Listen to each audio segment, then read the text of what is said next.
Bonsoir à tous et bienvenue sur D8. Je suis ravie d'être avec vous pour une nouvelle émission ensemble, un nouveau voyage. Et ce soir, nous voyageons avec Denis Diderot, l'un de ces philosophes des Lumières tant apprécié, avec ses amis comme Voltaire, comme... son nom m'échappe. Mais si, vous savez, celui qui a écrit Émile ou de l'éducation, Rousseau, Jean-Jacques Rousseau, évidemment. Et là, je passe la soirée avec vous, déjà, et avec Denis Diderot, donc, né en 1713 et mort en juillet 1784 à Paris. Il est donc, je vous le disais, philosophe, encyclopédiste, écrivain, mais aussi dramaturge, conteur, critique d'art, critique de littérature. Il a plusieurs cordes à son arc, vous pouvez le voir. Et puis, on disait qu'il était doté d'un certain génie, rien que ça. Alors c'est avec son roman Jacques le Fataliste que nous passons notre soirée. Je vous ai déjà entamé quelques pages, rassurez-vous, nous sommes encore dans le chapitre 1er. Il va donc vous être assez simple de suivre l'intrigue. Nous avons fait la connaissance des deux personnages principaux. Alors il y a Jacques et son maître, dont on ignore le prénom, et ils vont entamer un voyage, plusieurs vadrouilles même, où ils vont faire la connaissance de plusieurs personnages qui vont animer un peu ces différents périples, mettre des anecdotes, des souvenirs. On va aussi avoir plusieurs débats philosophiques, vous le verrez, d'où cet aspect évidemment de philosophie des Lumières qui consistait à éclairer, je vous le rappelle, le lecteur. Et puis un autre petit détail, mais pas des moindres, c'est que le narrateur s'adresse directement à nous, lecteurs. Il nous pose des questions, parfois nous-mêmes on lui en pose. Vous allez le voir, vous allez, je pense, apprécier ce style d'écriture. On poursuit en tout cas Jacques le Fataliste, toujours au chapitre 1er. N'hésitez pas à réagir, #VBN.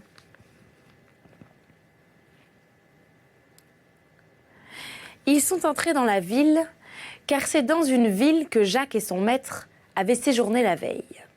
Je me le rappelle à l'instant. Les habitants quittent leur maison, se joignent aux paysans et aux porte-balles. Tous vont criant à l'unisson « Au voleur, à l'assassin !» Tous atteignent Jacques en même temps. Le porte-balle s'élance sur lui. Jacques, lui, détache un coup de botte dont il est renversé par terre, mais n'en criant pas moins. Coquin, fripon, scélérat, rends-moi ma montre, tu me la rendras, hein, et tu n'en seras pas moins pendu.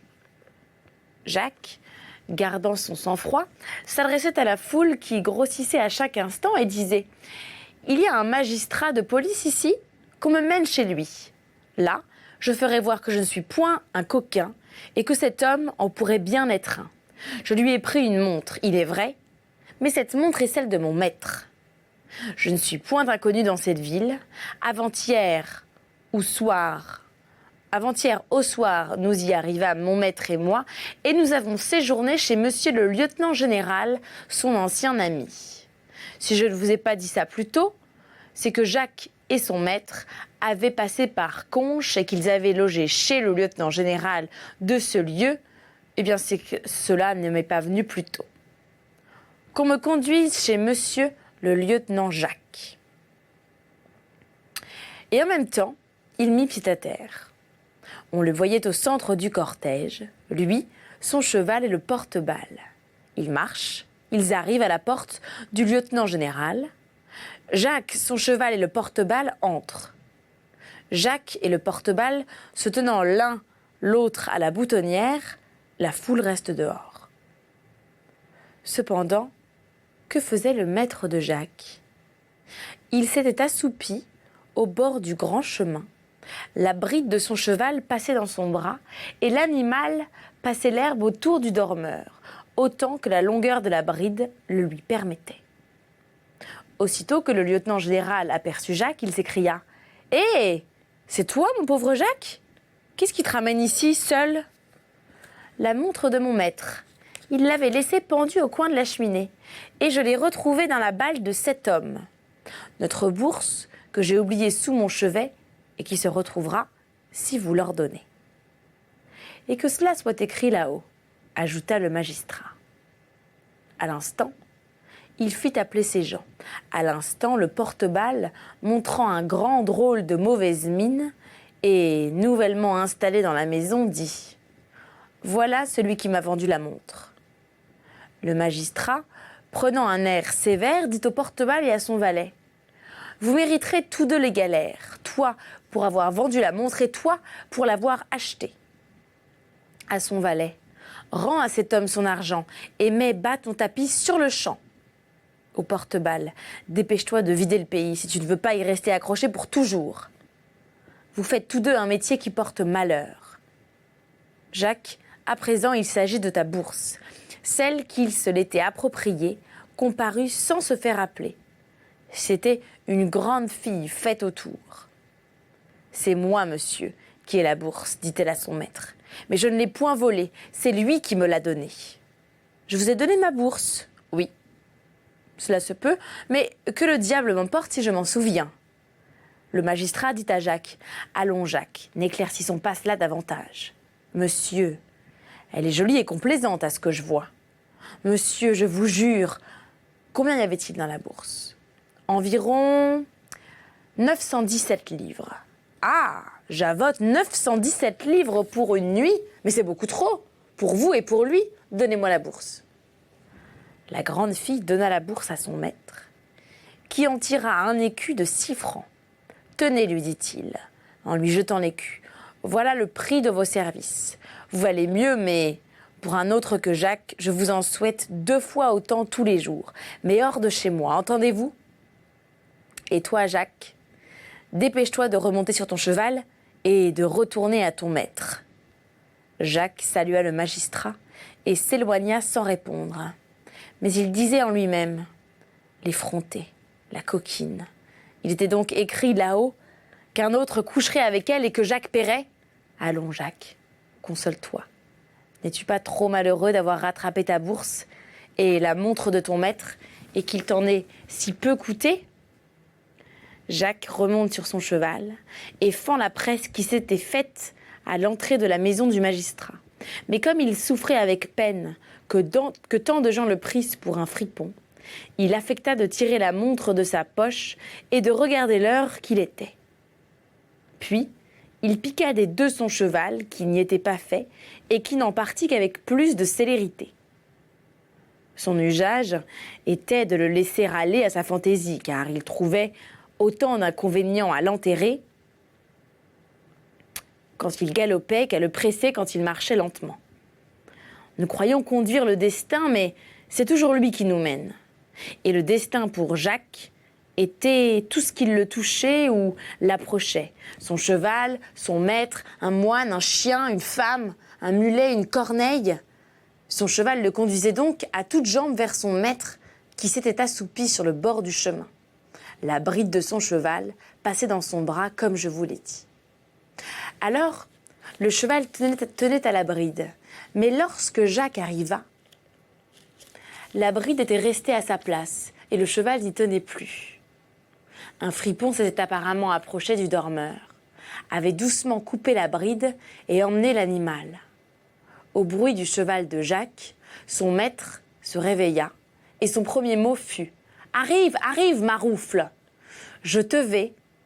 Et là, il se mit à bâiller d'une aune. « Bâillez, bâillez, monsieur, tout à votre aise, lui dit Jacques. Mais où est votre cheval ? » ?»« Mon cheval ? Oui, votre cheval. » Le maître, s'apercevant aussitôt qu'on lui avait volé son cheval, se disposait à tomber sur Jacques à grands coups de bride, lorsque Jacques lui dit « Tout doux, monsieur, je ne suis pas d'humeur aujourd'hui à me laisser assommer. Je recevrai le premier coup, mais je jure qu'au second, je pique des 2 et vous laisse là. » Cette menace de Jacques fit tomber subitement la fureur de son maître, qui lui dit d'un ton radouci « Et ma montre, la voilà. Et ta bourse, la voilà. Tu as été bien longtemps. Pas trop pour tout ce que j'ai fait. Écoutez bien, je suis allée, je me suis battue, j'ai ameuté tous les paysans de la campagne, j'ai ameuté tous les habitants de la ville, j'ai été pris pour voleur de grands chemins, j'ai été conduit chez le juge, j'ai subi 2 interrogatoires, j'ai presque fait prendre 2 hommes, je veux mettre à la porte un valet, j'ai fait chasser une servante, j'ai été convaincu d'avoir couché avec une créature que je n'avais jamais vue et que j'ai pourtant payé. Et je suis revenue. Et moi, en t'attendant, En m'attendant, il était écrit là-haut que vous vous endormiriez et qu'on vous volerait votre cheval. Eh bien, monsieur, n'y pensons plus. C'est un cheval perdu, et peut-être est-il écrit là-haut qu'il se retrouvera. Mon cheval, mon pauvre cheval! Quand vous continuerez vos lamentations jusqu'à demain, il n'en sera ni plus ni moins. Qu'allons-nous faire? Je vais vous prendre en croupe, ou, si vous l'aimez mieux, nous quitterons nos bottes, nous les attacherons sur la selle de mon cheval, et nous poursuivrons notre route à pied. Mon cheval, mon pauvre cheval! Ils prirent le parti d'aller à pied, le maître s'écriant de temps en temps « Mon cheval, mon pauvre cheval !»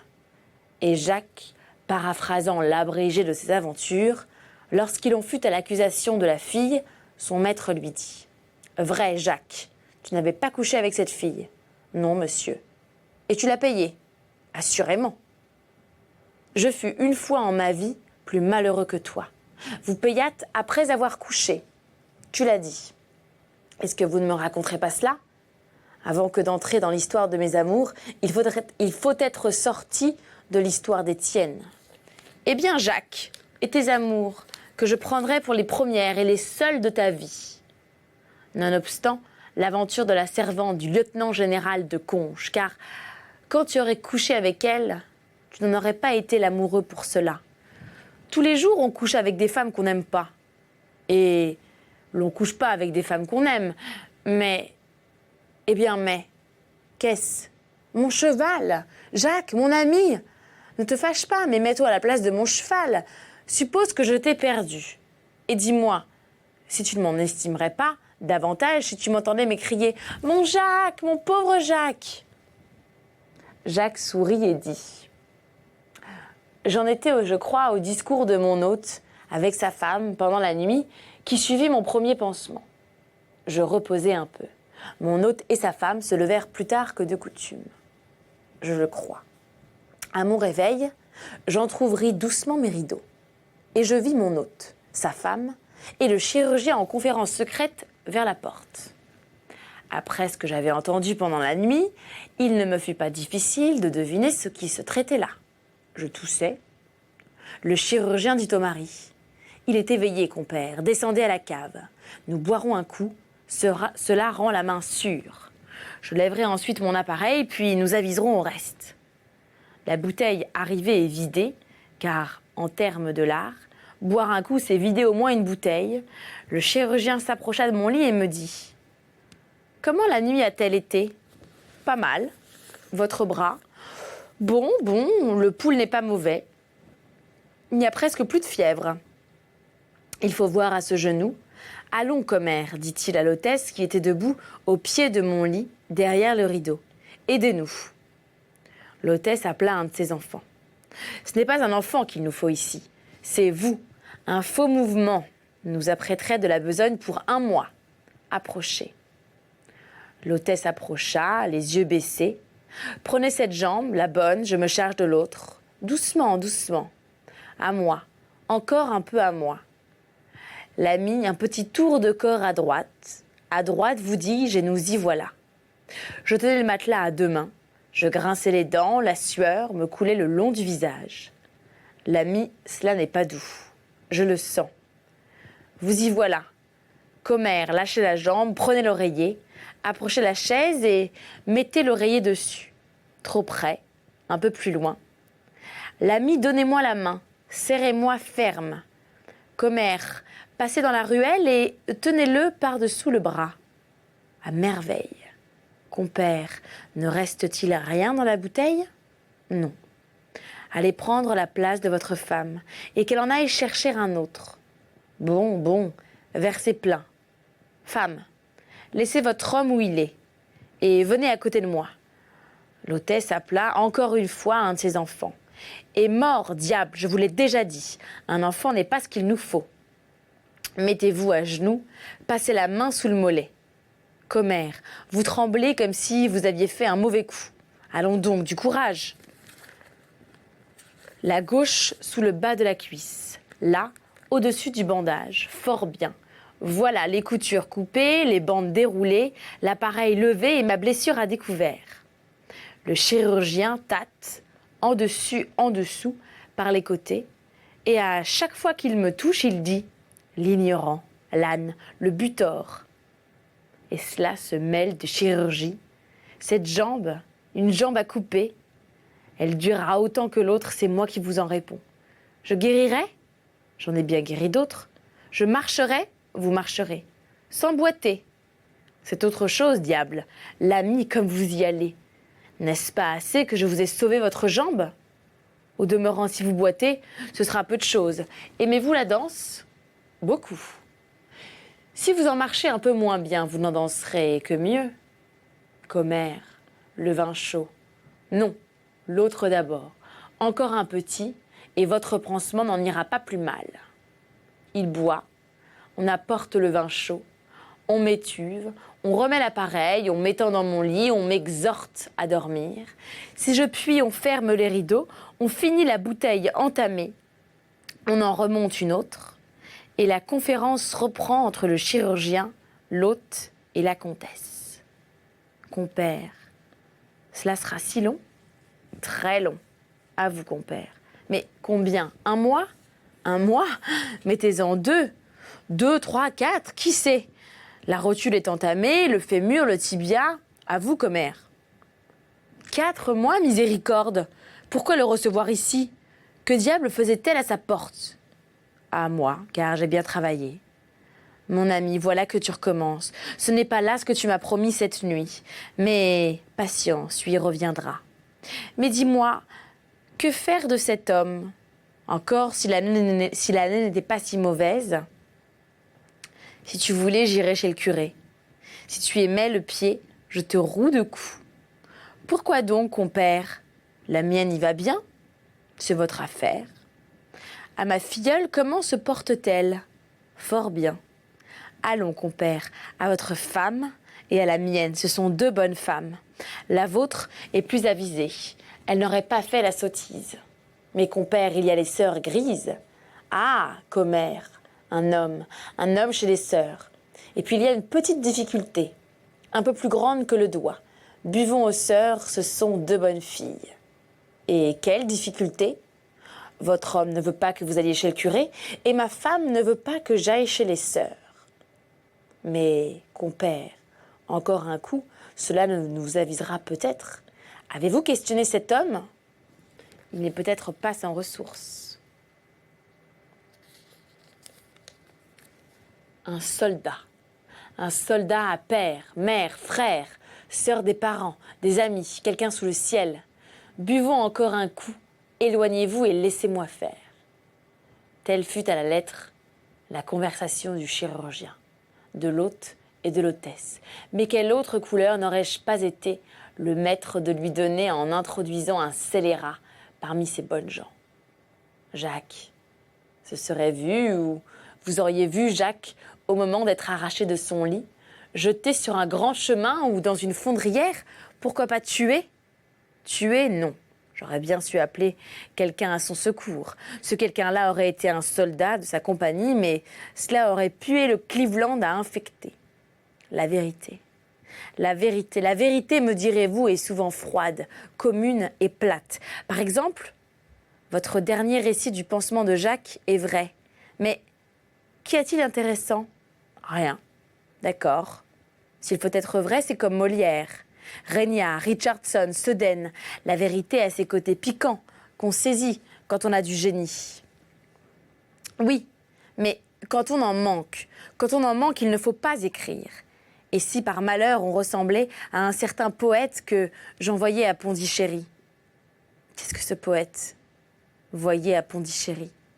Mais si vous m'interrompez, lecteur, et si je m'interromps moi-même tout à coup, que deviendront les amours de Jacques? Croyez-vous? Laissons là le poète, l'hôte et l'hôtesse. Non, l'histoire du poète de Pondichéry. Le chirurgien s'approcha du lit de Jacques. L'histoire du poète de Pondichéry. L'histoire du poète de Pondichéry. Un jour, il me vint un jeune poète, comme il m'en vient tous les jours. Mes lecteurs, quel rapport cela a-t-il avec le voyage de Jacques? L'histoire du poète de Pondichéry. Après les compliments ordinaires sur mon esprit, mon génie, mon genou, ma bienfaisance et autres propos dont je ne crois pas un mot, bien qu'il y ait plus de 20 ans qu'on me le répète, et peut-être de bonne foi, le jeune poète tire un papier de sa poche. « Ce sont des vers, me dit-il. »« Des vers ? Oui, monsieur, et sur lesquels j'espère que vous aurez la bonté de me dire votre avis. Aimez-vous la vérité ?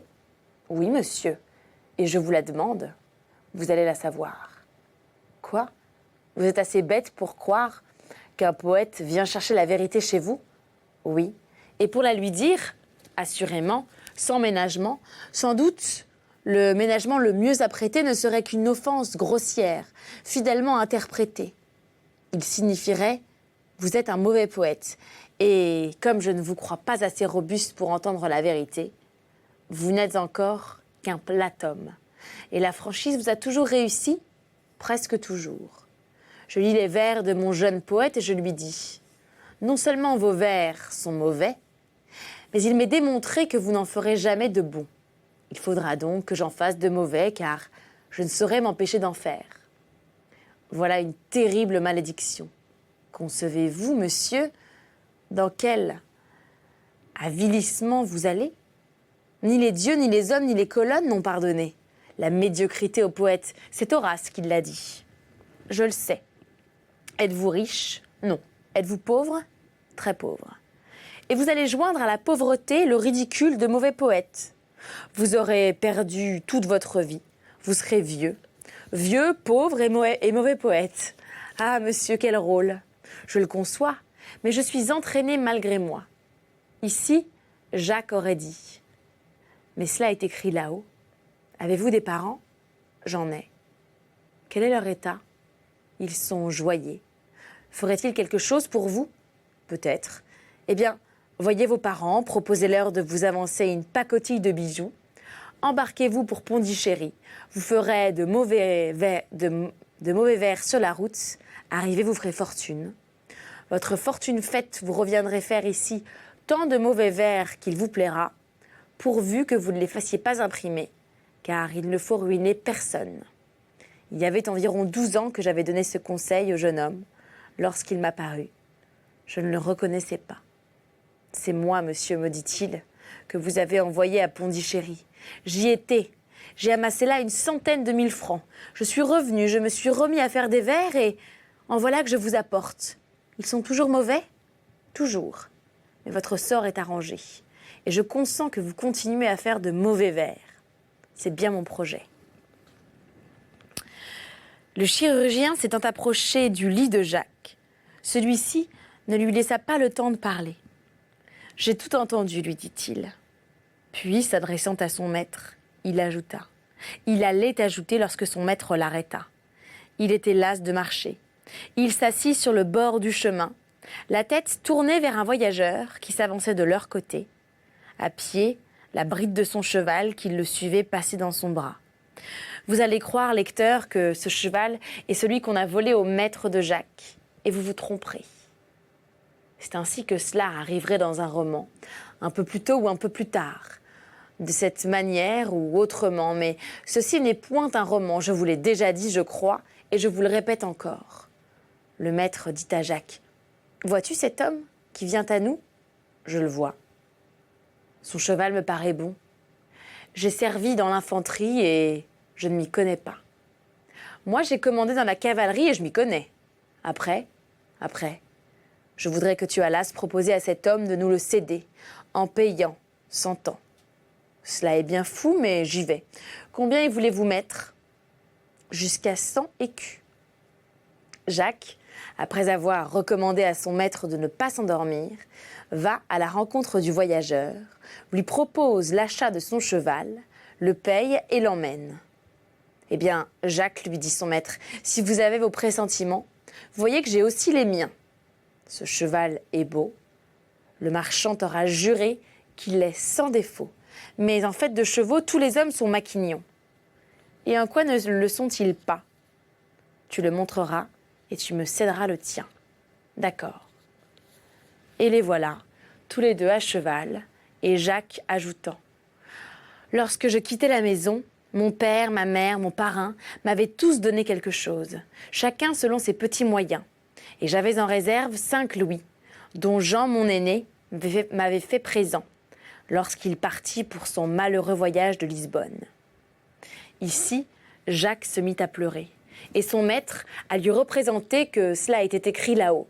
« Il est vrai, monsieur, je me le suis dit 100 fois, et avec tout cela, je ne saurais m'empêcher de pleurer. » Puis voilà Jacques qui sanglote et qui pleure de plus belle, et son maître qui prend sa prise de tabac et qui regarde à sa montre l'heure qu'il est.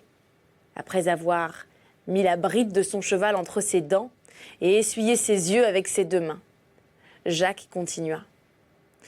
Des 5 louis de Jean de mon engagement et des présents de mes parents et amis, j'avais fait une bourse dont je n'avais pas encore soustrait une obole. Je retrouvai ce magot bien à point. Qu'en dites-vous, mon maître ? Il était impossible que tu restasses plus longtemps dans la chaumière, même en payant. Mais qu'est-ce que ton frère Jean était allé chercher à Lisbonne ? Il me semble que vous prenez à tâche de me fourvoyer. Avec vos questions, nous aurons fait le tour du monde avant que d'avoir atteint la fin de mes amours. C'est ainsi pour cette partie de Jacques le Fataliste de Denis Diderot, philosophe des Lumières. Eh bien, nous poursuivrons ce roman du XVIIIe siècle dès notre prochain rendez-vous ensemble. D'ici là, plusieurs choses. Évidemment, vous pouvez réagir sur l'émission avec le hashtag VBN sur les réseaux sociaux, Facebook, Twitter. Vous pouvez également m'adresser vos messages sur ma page Facebook et sur mon compte Twitter Vic Montfort. Également, je vous donne rendez-vous sur mon blog somethingaboutVictoria.com. C'est un blog bilingue où je vous parle de plein de choses, alors de mes projets artistiques, oui, mais aussi de mode, de voyage, d'actualité, de culture, de cinéma, bref, de tout. N'hésitez pas à aller faire un tour, j'attends vos commentaires, vos réactions. Et puis si vous avez envie que je vous lise un livre en particulier, n'hésitez pas à me le demander, c'est comme si c'était fait. Je vous embrasse, je vous souhaite une très belle journée sur D8. Merci de votre fidélité et à bientôt.